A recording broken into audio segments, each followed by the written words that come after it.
All right. There's the real man. Give it up for Andrew.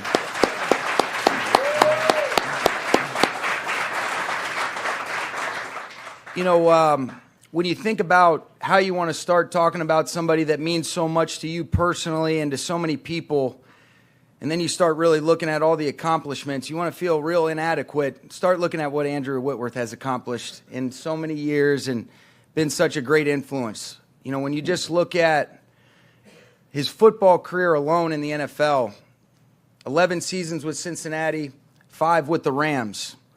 But that doesn't even begin to tell the story. He's an incredible player. He's an even more incredible leader and a more incredible person. But some of the things that I think really just stand out in terms of what he's accomplished on the field, multiple Pro Bowls, all pros, all those things are incredible. World champion.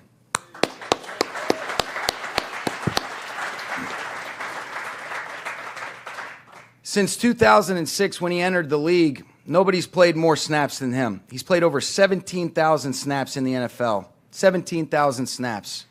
It's unbelievable. He started 250 games. All of those are number one. Most starts, most snaps played since 2006. It's such a testament to the way he takes care of himself, the consistency at which he operates with. It's second to none. And then you look at, in the history of the NFL, all the linemen that have started games in terms of who's won the most games when they've started. Jeff Saturday's won 154. Andrew Whitworth has won 153. And I see Eric Weddle in the back left, and I got a funny feeling that if he wanted to next year, he could come break that record if we wanted to go on a late playoff run and get to 155. All right? But it's really been amazing what he's meant to me, what he's done. And then the last thing that I want to really be able to touch on in terms of just the accolades, the accomplishments, there's 3 people in NFL history that have started more than 250 games and have won the Walter Payton Man of the Year. Peyton Manning, Larry Fitzgerald, and Andrew Whitworth. It's unbelievable.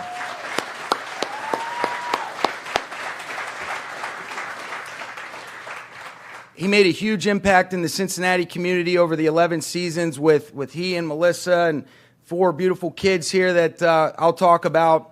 And then since he's been here in 5 years, there's 35 nonprofit organizations and schools that he's made a tremendous impact on and has helped them do so many special things. And you can see it's why he epitomizes everything that's right about the Rams and what you want to embody as a leader, as a man, as a husband, as a father. I think this story that I think about, I could tell so many different stories because of the amount of time that I've gotten to spend with their family and getting to know Andrew on an intimate level. But I think there's one story that really stands out that epitomizes the kind of leader and the kind of impact that he has on everybody that he's around, whether it's teammates, kids. You know, he just has such an amazing impact on people. But their oldest, Sarah and Drew, and then KK and Michael are here. 4 kids that I love so much and I've gotten to know. But when they first got here, they were in school, and the oldest are twins. And typically, to try to help them be a little bit more independent, which they all are in their own way, you try to say, okay, hey, let's have them in different classes so that they can learn to be able to socialize and get different groups of friends. And I think this epitomizes, Andrew, so much what Drew did when they said this, and the teacher says, usually we try to separate the twins. But the main time that you see Sarah and Drew interact is when they get there. Drew always would take Sarah's backpack and he would go hang it up. And then at lunchtime, he would go grab her lunch and give it to her. But then they were both pretty independent. And that right there is such a special testament to Drew, man. But I also think that is such a great representation of what makes Andrew such a great example in their house. And I'm just so proud to be associated with this family, this special man. And I think that story tells you so much. Give it up for Drew, man, and his dad right there, man.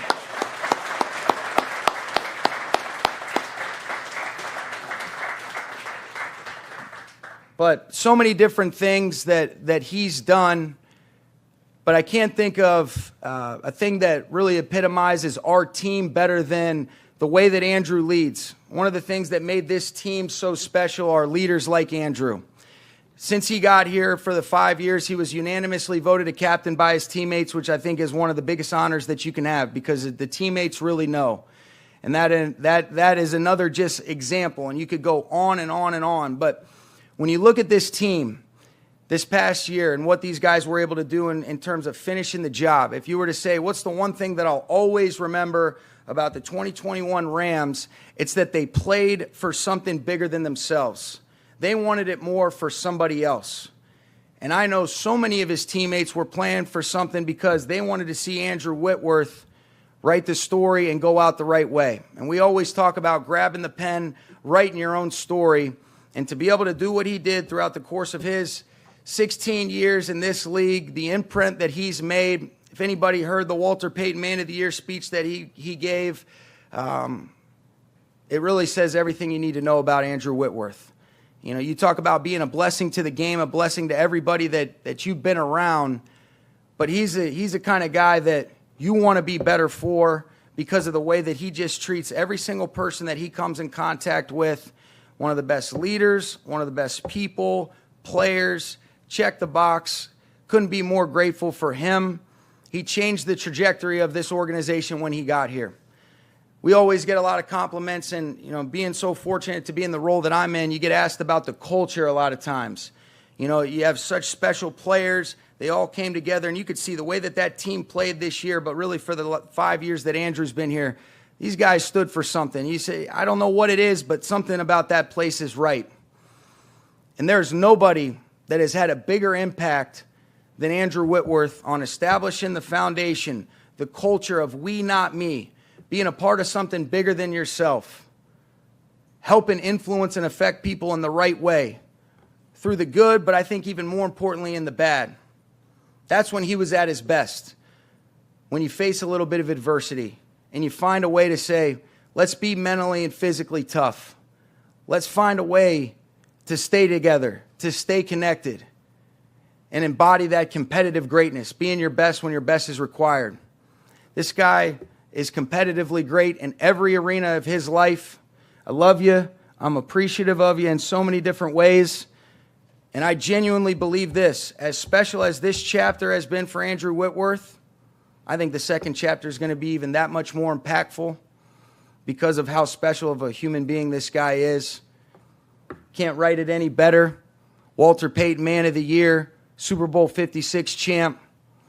I don't know how 5 years from now he's not putting a gold jacket on in Canton. Give it up for Andrew Whitworth.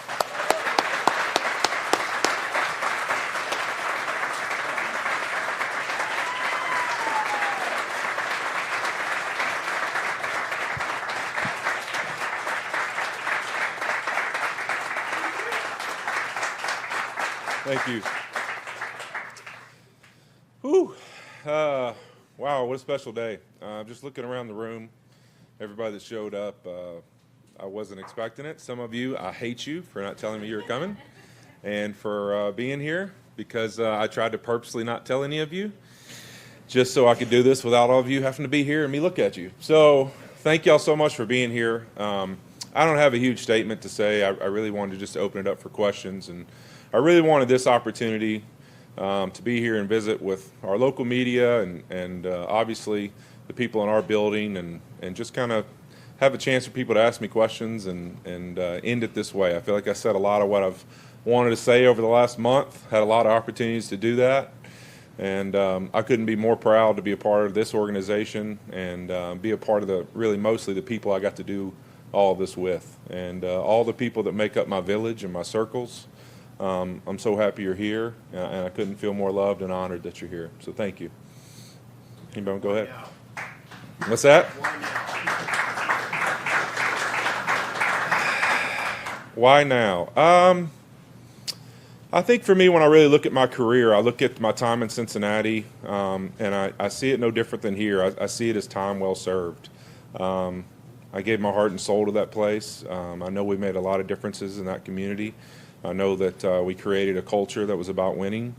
We may not have found a way to win a playoff game or win a championship, but we won a lot of freaking games, and we won a bunch of division championships, and I'm proud of those moments. And I had some unbelievable teammates and coaches in that time. And then when I look at my time here in the Rams, it's no different. I feel like I came here with a goal. I told John, I joked, the last time I wore a blue blazer was when I showed up in 2017, and I held a jersey up with him and signed here. And to me, it's no different. I feel great about my time here and what I've done.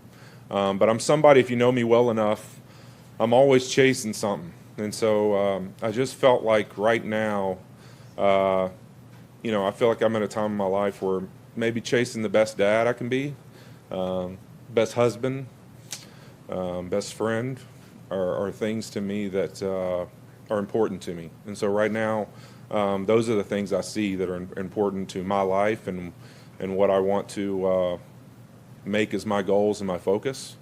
And then also finding a new way to do exactly what I said this morning, fall in love with football all over again. And I think our family is so invested in the game of football. We love it. I think if my kids had the choice, I'd play until they had to stop wheeling me out there. Reggie'd have to come up with all new ways to put me back together. So why now? I mean, the greatest answer I can give is that I feel like I've done my best in my 16 years to I think winning's important. I think culture's important. But I think the most important thing that I would hope guys remember me for would be that they believe in themselves. And that I believe in them, and that nothing, absolutely nothing, is not attainable. If they chase it and they want it, then they believe in it enough. And when did you kind of come to your finalize the decision? Was it something that went through the season or after? I don't know. Honestly, if you told me right now the Warrior wants to go again, but the body just doesn't. The body's tired. It's been probably one of the toughest months for me. I know obviously it was a long season and everything, but just as driven as I am, and as I still get up every morning at 5 or so and get in my sauna and try to get moving, there's just still been some days that my body doesn't want to move with me, and so it's just time. I mean, it's time to realize while I still have the spirit and the fighting attitude to fight for things, and maybe there's new people and new things, new ways, I can fight, and I can be a warrior in different ways, and so. I'll always continue to be a warrior for people in the community, and I think that that's something that will always be part of our life as a family. And so, I mean, really, it's really was just more of over time I started to feel that I didn't want to be a disservice to my teammates with starting to lose the ability to truly be out there, giving them what they deserve, and that's for me to play at a high level beside them. And the moment you start to feel like maybe that's not going to happen, no matter how much you give to the game. I would never want that for them. I want them to be successful, and I want them to have every dream they've ever had come true. And if I'm in the way of that at all, or feel that way physically, that I couldn't live up to that, that would be one of the worst things I could ever be a part of. So it really, over time, is just realizing that it's time from a body standpoint to possibly move a different direction. And you hear so much from players who do leave the game for various circumstances, that very specific ache of not being able to finish on their terms, and very few players do get to finish their careers the way that you are now finishing your football career. What was that consideration like through this process of knowing you still wanted to be a part of it and felt like mentally you could, but also understanding what that very real ache is like on the other side? Well, I think it's a constant struggle. Obviously, I mean, I had this talk last night. I went to dinner with some friends, and one of them is Jarrett Stoll, who played hockey, and so we were having this conversation about mentoring young guys and the toughness it takes to play this game. And we were joking. He was asking me, like, when's the last time you felt good playing football? And I was like, man, I honestly have no idea. Like, I can remember when I was younger, like, having a tough training camp day, and it's like, all right, you get a day off, and like you come back just so spry and ready to just get after it and jump around and all that energy. And that part just left, probably, I don't know, 5, 6, 7 years ago, and it became like every single morning or every single day or every single practice was like it took everything I had in me to get my adrenaline up like a game. to even just practice. And that eventually just took its toll, and it eventually became like, I don't know how productive this is really if it's like that intense for me body-wise to have to be there. And I was a big advocate of obviously, and Reggie will tell you, stubborn, that I wouldn't take medications and wouldn't listen sometimes when I should. So sometimes I might have made it harder than I should have on myself. But to me, it's like once it got to that point, it was about, hey, how can I just be the best teammate I can, give my best every day, and when it's time, I'll feel it. And I always trusted that would be the case, and I started to feel it. I felt like when we got on this run, it was like give everything you got, sell out. For all these guys that, like Sean said, I think that's the real truth. The coolest thing about our team this year is there were so many people that you wanted this championship for, and you wanted this opportunity for. And I really just kind of buckled myself into that belief, and that I'm going to give everything I got of what I got left for everybody that I'm looking around in this locker room that deserves this opportunity. And to me, that was really what the final days were like. It was like, this is more about all these guys than it is just me. So let's get this thing done and enjoy it on the other end. Andrew, would you consider shifting your roles, maybe even with the Rams, to do something else with the team? I think everything's going to be under consideration for me in my future going forward. I think obviously my wife Melissa and my kids, Sarah, Drew, Michael, and Catherine, are wanting Dad to stay involved in football in some way because they love it, and they deserve my time. They deserve some of me and me devoting and making things about them. And I think that's a huge focus for me and something they have more than deserve and more than earned with all the ways they've sacrificed and been there for me over this entire run. And not only that, but what an inspiration they've been for me and what I do. But to answer your question on being involved here, to me, I don't like to put limitations on anything, so I'll never say no. I think that I told this to our guys when we huddled before the playoffs, and a lot of them may remember this. Before we broke it down to go play the Arizona Cardinals, I told them that every single one of them had overcome some of the greatest odds in the world to be standing where they were in that huddle. To have that chance as a team to put your arm up and go play for a world championship. We all got different skin colors. We all came from different backgrounds. We've all got different walks of life. We all started in a different place. But to be in that circle, you've already overcome some of the greatest odds in the entire world to be standing where you're at. So to me, I don't know what the future holds. I don't know if it's working with the Rams. I don't know if it's, I don't know, name it. To me, it's some of the greatest odds there ever has been. I've already been a part of. And so it's going to be chasing what's the next thing that makes me passionate, my wife passionate, my kids passionate, that we can be great at and we can chase. And whatever that opportunity is, I'm all in. Andrew, what role did going out on top of the Super Bowl play in this decision?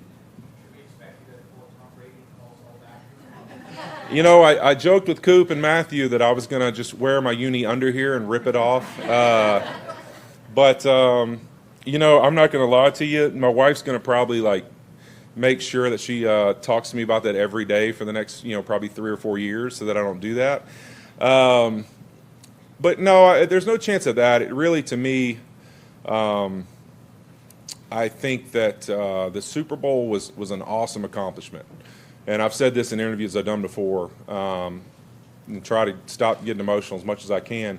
What I said after the 2018 year is exactly what I meant, and it does not change now. Super Bowl's fantastic. That's an awesome trophy. I'm going to die, and it's still going to be sitting in a plaque somewhere or in some trophy case, and that's not the most important thing in the world to me.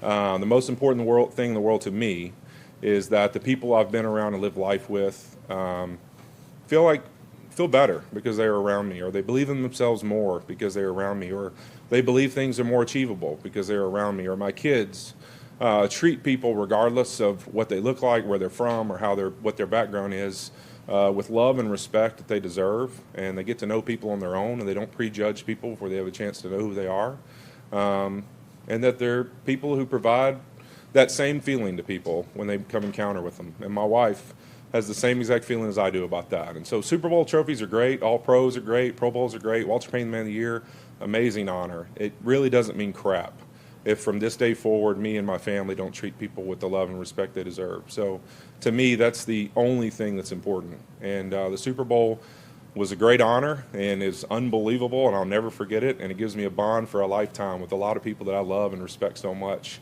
And that will not be the only way that we're connected, though. I'll love and care for them, be their biggest fans till the day they stop playing too, and whatever they do the rest of their life as well. Andrew, you always had a tremendous heart for the community. Now that football is pretty much going to be behind you, have a little bit more time. What are some of the things you're looking to accomplish in various communities around Southern California, LA, and so forth? Awesome. I'm glad you asked that. To me, it's I'm just excited for more opportunities. This opportunity to me, I think in the NFL, I've looked at contracts I get, opportunities I've had to go to a Pro Bowl or get recognition for things have always been something to me that in some ways builds your platform. Being an offensive lineman, the reality is the only statistic most of the time that the NFL keeps on us or really has for us is holdings or penalties, right? So there's not a lot of notoriety in the position, okay? So it's the more things I was able to accomplish and get some notoriety that gave me a platform to make effective change in communities and be out and do the things I've always cared about, and something that's been a part of what I've cared about and wanted to do since I was a young kid. So this has only given these opportunities in the last month and a half have only given me an even bigger platform to be able to do that. So I can't wait, honestly, to start. That's one of the biggest plans for us that we've already been talking with people and trying to meet with people across LA is how do we get after it and spend some more of our time. I no longer only have Tuesdays in the NFL or an off season. I'll have all the time to do that. So how do I find ways for us as an organization with the Rams, for me and her personally, me and Melissa personally, and encouraging other guys and other people and coaches and everything else to get involved as well, because I believe strongly that, voice is great, voicing things is awesome, but action's always better. And so there's always a need for recognition and there's always a need for bringing awareness, but taking steps of action is always going to be the most effective way. And so to me, it's formulating that plan, no different than offense, defense, special teams, and coming up with a great football plan to attack somebody in a football game. When it comes to everything else involved in the community and schools and all of that, it takes a good plan. And so to me, it's finding those people that have that same passion and that want to make an effect and want to do all those things together, and us getting a plan to how we attack, making sure that people in LA have more opportunity, have more people around them to believe in them, or creating opportunities, creating things for them to have a better chance to be successful. And that percentile that we all overcame gets a little bit better in the chances they have to achieve whatever it is that's their dreams. Andrew, when you reflect, All that being said, the routine of being a football player is what you've known for a very long time in your life now. So how much do you anticipate missing that, and what part of that will you miss the most? I mean, you'll miss the locker room and the days and the barbershop and all the things that, just being in here in this facility with your people. I mean, the people you live life with. I mean, it's, you talk about it all the time. I mean, there's success in football that's awesome, and obviously winning cultures creates great atmospheres. But it doesn't create atmospheres that actually last unless there's something that are built on that's better than that. And so one of the cool things that you'll miss, especially in this building, is just the culture and the brotherhood of who we are. I think of just how much of a family this place is, everybody in this building. And I think that's something that was a goal of mine when I got here, and I knew Sean felt the exact same way. And it's no different today. I mean, I will always want this to be strong. And so I think there's ways you can still be a part of that. I'll miss the routine of studying a pass rusher or studying a defense and sitting around with guys and talking about how we have a chance to win and what it's going to take. I'll miss all those things for sure. But my daily rhythm and why I was able to play as long as I was able to is a part of who I am on a consistent daily basis, in the sense that I kind of have my rhythm and rhyme of what I do every day, and whether it's saunas and workouts and all those things, and I really don't see that changing much. It's just my focus is after that's over during the day of what I'm going to do next is really what's going to be different. So I'm mainly going to miss the locker room and the coaches and just the trainers and the support staff and just the daily living life of chasing these dreams. I mean, that's the one thing that's hard to put into words for people. You look at, even here, we've had a lot of success. There's a lot of championships now, whether it be the NFC Championship, Division Championships, or a Super Bowl, that you can say, hey, this is what it was for. But even when my time in Cincinnati, like, winning in the NFL is not easy. And you can sometimes take it for granted that every time you walk off an NFL football field on Sunday that, we didn't win the way we wanted to, or we didn't quite play the way we wanted. The reality is there's so much that goes into that one win. And so many people have to sacrifice. So many people have to do so much to get that one win. That's the feeling I'll miss, is what it took every week to just put it together, find a way to win. And when you lost, never changing your process, doing the exact same process the next week, and having a true faith and trust that if I just stay in my process, we'll have a chance to win again, and we'll have a chance to be better from the week I just failed and messed up again. And those things will be, that chase of victory will be what I'll miss the most. And there must have been so much like deep processing to do as you and Melissa talk through this with your family. And in terms of those moments that maybe crystallized for you as you talk through what this would mean, when you look back at some things, what crystallized for you, both of you, in these moments? I mean, the relationships. I mean, I think we're relationship people. I mean, that's our life, and we've, you know, obviously, like anything else in life, we've had great relationships. We've had all these people in Cincinnati that we had friends and teammates and everything else, and then here in LA, it's been unbelievable. Our life's been so blessed. I mean, some of those people here today, just community relationships, people we've just created bonds and friendships and family and village with that will be there, you know, for the rest of our lives. That's been so special to us, and that to us has been one of the greatest things the game of football has really had the opportunity for us to, I guess you'd say, be a part of and be around. Is that moving and living in different places in the United States, we've gotten a chance to experience a lot of people and be around a lot of people and grow into having a ton of relationships that mean the world to us. And that was really a part of our process, you know, because there's a mix of fear, like, will those relationships change? You know, me and her have talked about that a lot. Like, Melissa's always been, you know, a mother hen. Like, whatever team we've ever been, like, she's the mama, you know, mama bear of the team, and has always been somebody that cared so much about all the women and everyone, and how much they're included and how much, you know, they know about everything going on. And like, that's always meant the world to her, is just to be there for those. And then me as well. I mean, teammates and different things. And those are the things that you get nervous about when you step away. Is, you know, exactly to his question, is that it's, will those relationships change? And that's your biggest fear. But I think that for us, we're so excited about the next chapter, but we're also just so appreciative of all the people, all the relationships that we've formed in this game, and being around it and being a part of some really special places to us in our heart. Andrew, when you think about the last 5 years of this journey, what stands out in your mind between maybe the initial expectations you had upon signing here to the Super Bowl? Well, I think, as Sean has shared before, I think my initial thought when I was flying over here, funny enough, is it was late enough in the process that they were able to secure me the last row of the plane flying out of Cincinnati. So it was awesome coming over. We had to connect in like Utah. Yeah, we connected in Utah, and you know, people that know me really well know I hate flying. And so I'm in the back row. It's like a winter storm. We're just bouncing. The flight attendants can't get up. We're just bouncing around this plane from Cincinnati to Salt Lake.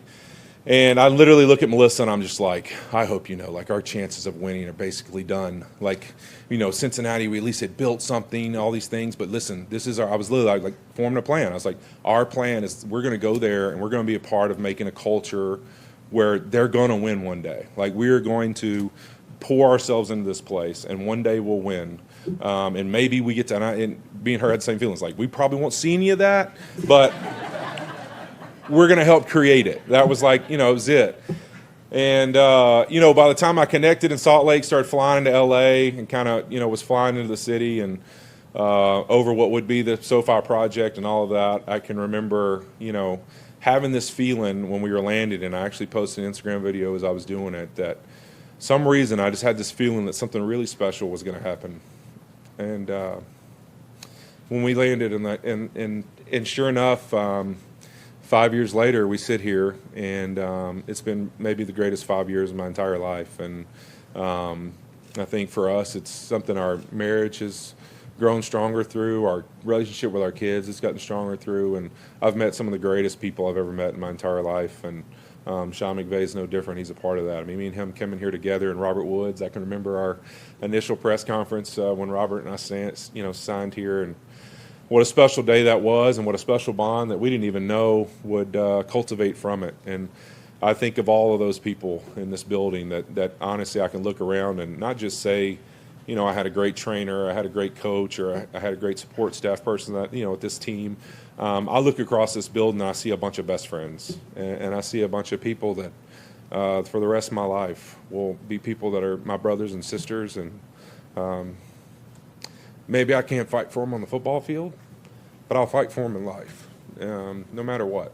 And so to me, that's the greatest part of what's changed in the 5 years, is that not only did we develop a culture that was strong and that I'm very proud of, but we got to do it with some really special people and form some bonds that till the day we die will be as strong and we will fight for, because friendship and love and relationships is hard, and you're going to fail sometimes, you're going to mess up sometimes.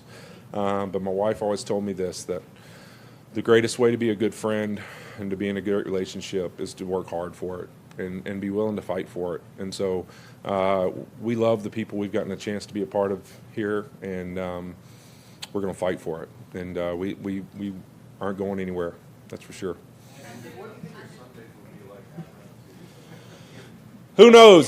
There's a lot of people that are interested in that question. So me as well. So I have no idea. Yeah, exactly. I'm going to be explaining to Sean the percentages, anyways. But no, I'll probably be being a fan of a lot of people sitting in this room. I mean, to me, I'll never say that I'm just going to be nothing but a fan, but I'll be supporting and rooting for and trying to help people be successful, and whatever that is, and however that looks, whether I'm telling their stories, whether I'm wearing their jersey and sitting in the stands rooting for them, whether I'm wearing the same colors as them and invested in their success on the sideline. I don't know. I don't know where I'll be, but I know this: I'll be, definitely a part of it in some way, some form, some fashion, and we all will. We'll all be invested, and so we just look forward to those opportunities and those days. And some point before that or after that, I'll be on a golf course. Andrew, you talk about your diet and everything that you've been doing, through all these years to take care of yourself. Obviously, not eating a lot of tacos. Are you gonna just kind of like loosen up a little bit? No, I'm still eating tacos. Don't worry about that. I think that there's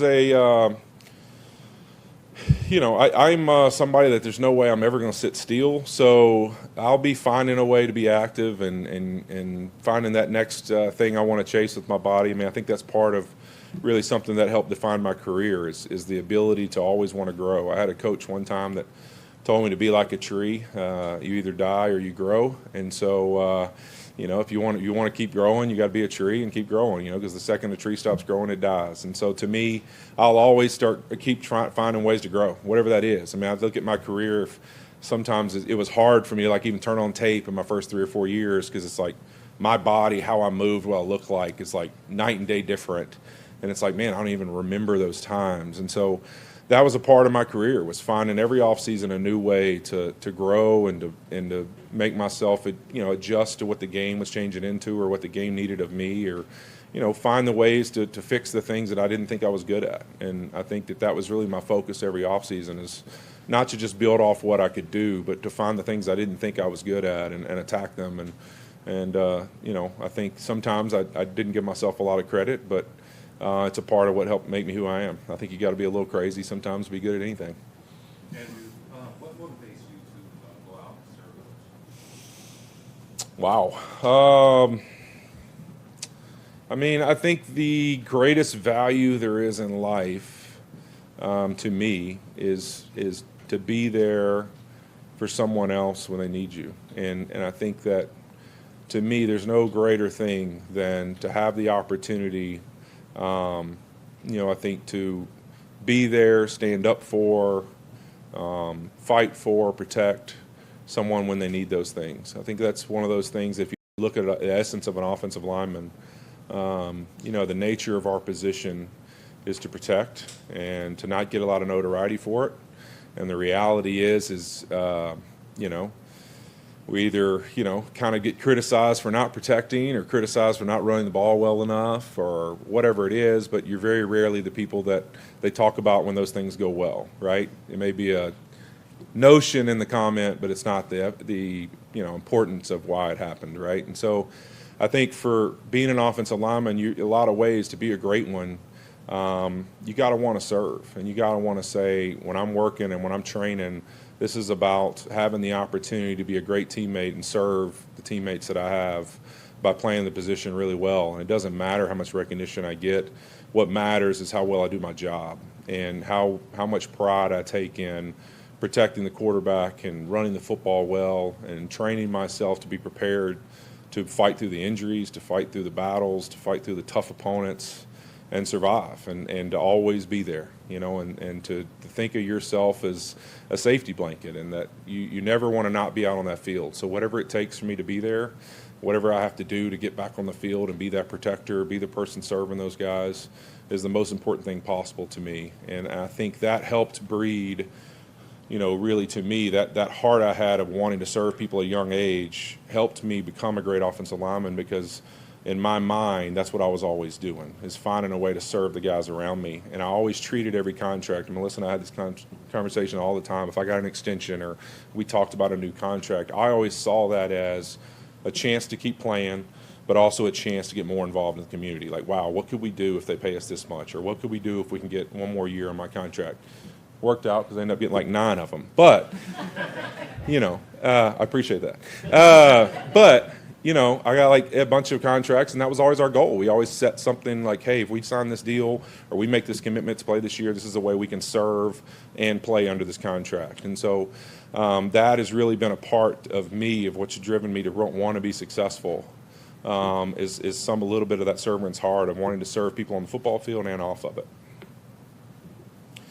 Anything else? We good? Thank y'all so much for your time. I appreciate it.